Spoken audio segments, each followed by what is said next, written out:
కుదరదు. ఇప్పుడు అరబిందోని బెదిరిస్తున్నారు. ఇప్పుడు 108లో అంతకుముందు అంటే ఇప్పుడు కేవీ రావు గారు ఏదో చెప్పారు నా వాటా లాక్కున్నారని. ఇప్పుడు కాకినాడ పోర్టులో ఆయన వాటా ఏమైనా ఉంటే నిజంగా లాక్కుంటే ఇప్పుడు ఆ పోర్టును మళ్ళీ తిరిగి ఆయనకి ఇచ్చేస్తారా రేపు పొద్దున్న? ఇప్పుడు ఆయన చేతిలోనే ఉంది పోర్టు. 61% ఆయన చేతిలో ఉంది. 59% అవతల తీసుకుంది 41%. ఇప్పుడు చట్టపరంగా అయితే చేయగలిగింది ఏం లేదండి, బెదరేయడం. ఇప్పుడు మొన్న 108, 104 వెహికల్స్కి సంబంధించి ఏం చేశారు, 2028 దాకా ఇచ్చిపోయాడు జగన్మోహన్ రెడ్డి. వాళ్ళ మీద రోజు పుంకాలుగా స్టోరీలు రాసుకొచ్చారు, బెదిరించారు, దబాయించారు. వాడు నేను నిర్వహించను పో అంటాడు, అలా చెయ్యాలి, వాడికి డబ్బులు ఇయ్యరు.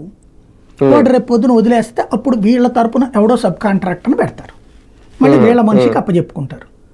ఒక బండికి నెలకి అయ్యేటటువంటి ఖర్చు 1,50,000 అయితే 2.5 లక్షల రూపాయలు, 2,20,000 జగన్ ఇచ్చాడని చెప్తున్నారు. సాధారణంగా వాడేం లెక్కేస్తాడు వ్యాపారస్తుడు, ఈ రన్నింగ్లో కనీసం ఓ 15-20% ఫెయిల్యూర్ అవుతాయి.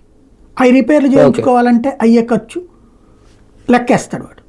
అప్పుడు నాకు వెహికల్ మీద 5,000-10,000 మిగులుతుంది అంటాడు వాడు. ఎంత పెద్ద మెయింటెనెన్స్లో 5,000-10,000 లాభం లేకుండా నేను ఎట్లా చేస్తానంటాడు వాడు. ఇక్కడ మనం ఏమంటాం, లాభాపేక్ష లేనటువంటి వ్యవస్థలో ఎట్లా అన్నది అట్ట చేస్తాం. ఇదేం స్వచ్ఛంద సంస్థ కాదు కదా, ఒక వ్యాపార అరబిందో నడిపేదో